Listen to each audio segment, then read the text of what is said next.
Hi everybody, it's Mrs. Hale. Just wanted to take some time and go over the Unit 4 project with you. So for this project, you are going to be tracking the population for some rabbits. So the only thing that you really need for this assignment is just to make a copy of the document. So when you open the document, you're just going to go to make a copy and then entire presentation. And then name it with your first initial, last name, Unit 4 project. So for this project, again, you are tracking a rabbit population. So we're given some information here. We're given that um, there is a certain population of rabbits. So many of them are born, so many of them die, and there is no migration. So those are really the only three things that can change the population is death, birth, and migration. And in this case, we are not going to consider migration. So we're only concerned with death and birth rate. So that's what we do for the very first one. It says, according to the information in the above box, will the rabbit population increase or decrease? How do you know? So again, we're starting out with 75 rabbits. 50 of them are born that first year. 30 of them die. 50 new ones are born. 30 of the existing ones die. So what do you think is going to happen? Is there going to be an increase in population or a decrease? And so you just need to figure that out. For the second part, you are going to now calculate the percent increase each year. So this is a percentage that you will get from looking at the death rate, the birth rate minus the death rate, and dividing it by 100. Again, the birth rate is 50, the death rate is 30, and then divide that by 100. And it gives you a decimal, which you will just turn into a percentage. So if my decimal was 0.5, it would be 50%. So now you have a percentage that your population increases every year. And hint, it should be about 20%. So if you're getting a different number, then you might have an issue there. But it should be about 20%. And so it says for number 3, given the percent increase calculated in step 2 and the number of rabbits present in year 1, by how many rabbits will the population increase in the first year? And so again, the way that we find this is that we know that our rabbit population is increasing by 20% every year.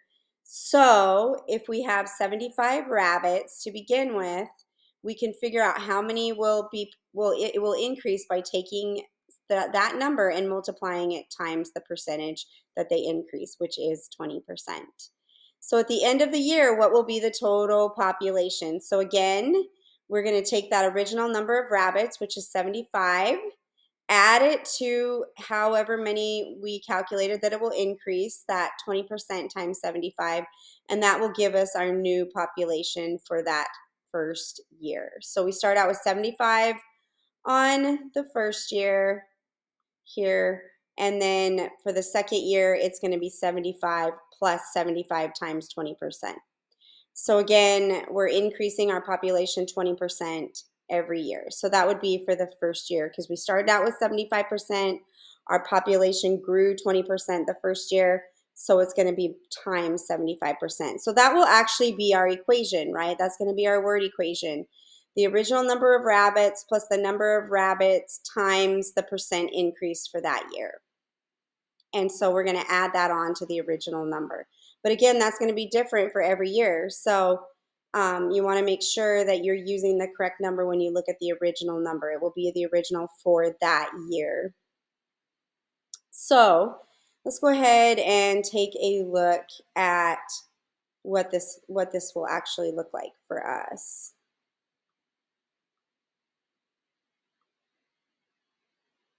Okay, so let's say here I start out with 75 rabbits. Okay, let's go ahead and fill out this table together. So I'm going to use a different number than what you have on your table, but you'll get the gist of what I'm doing here. So let's say that my population started out with 100 rabbits. Yours starts out with 75, so it's not going to be exactly the same, but I want you to kind of see the method here. So I start out with 100 rabbits on my case, 75 in yours, and I have a 20% increase. So in order to figure out this, I would take 100 plus 100 times 0.2. Okay, so 100 times 0.2 is 20, so it's 120. So now down here, I'm going to do the same thing, only I'm going to be using the number here after the increase. So again, I'm going to say 120 rabbits originally from year 1 plus 120 times 0.2. And so on. And so you can kind of see the pattern there. Again, you're starting with 75. I'm starting with 100. But we just basically, you're doing a calculation where you're adding that 20% to your population every year. So this is going to be 144. Okay, so again, I'm going to start out with that last number, 144 plus 144 times 20%. And then I end up with 169. So I'm going to round up. Okay, and so on. And so you can kind of see how this pattern works. So you should end up filling out your whole table here. And then after you're done with that, you want to go back here and finish your questions. So number 7 says, what happens to a population when the death rate is higher than the birth rate? So from our original information that we were given, the actual birth rate is higher than the death rate. So this is asking what happens if those are switched. And obviously, you should come to a conclusion that your population is going to decrease, because if you have more deaths than births, your population's not going to grow. And then it says, what will be the percent decrease with this new information? So now instead of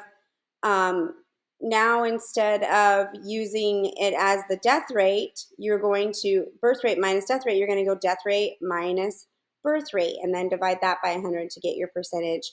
And then you're going to write your word equation for that. And then you're going to write those 2 word equations here. So copy the one from number 5 and copy the one from number 6.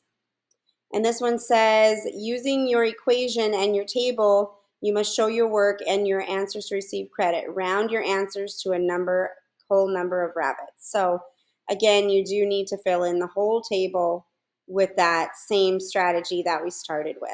So, all right, remember that you are only doing part 1 for this part of the project. So for unit 4, for module 4, you're only completing part 1, but you will complete the second part for module 5. If you have any questions on this project, let me know. Thanks.